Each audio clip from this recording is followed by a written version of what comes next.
Hi and welcome to Thought for the Day with St Peter's Parish, Halliwell in Bolton. I'm Steph Mawhinney. There's been a nagging question in my mind, as I'm sure it has in many of ours since March.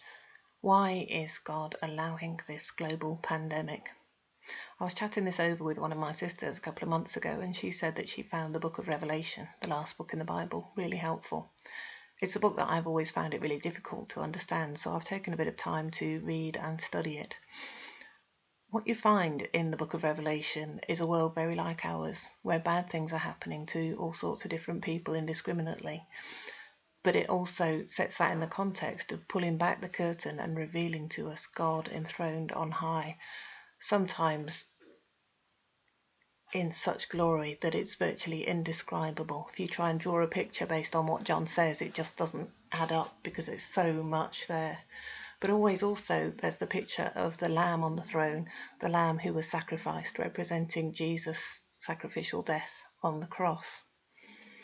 Now, some people find it difficult to believe in a God who is both loving and powerful in a world like ours where bad things happen to good people. But as Christians, we shouldn't be surprised by suffering. Revelation describes all sorts of terrible things happening, some of them man-made, some of them natural. None of them ordered by God, but nevertheless permitted by God, who remains all-powerful, enthroned on high. There are all sorts of evil forces described that are at work in the world. But what it also makes clear is that the effects, the things that are happening, are limited, both in the extent of their effect and in the time for which they will be permitted. And it points always forward to a time when God will make all things new, when these evil forces will finally be defeated and there will be no death or mourning or suffering or pain. In fact, they already have been defeated on the cross, but at that time their defeat will be made final and everything will be made new.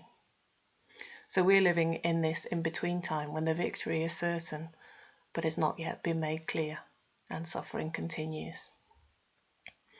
And when John wrote this letter, what he was trying to encourage the Christians who would be reading it was to keep on trusting, to keep on living faithfully, to keep on serving and loving their neighbour,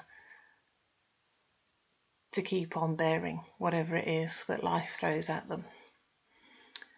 So I hope we can do the same. I really recommend reading the whole of Revelation, but I just want to leave you with a couple of verses from chapter 1, verses 17 and 18.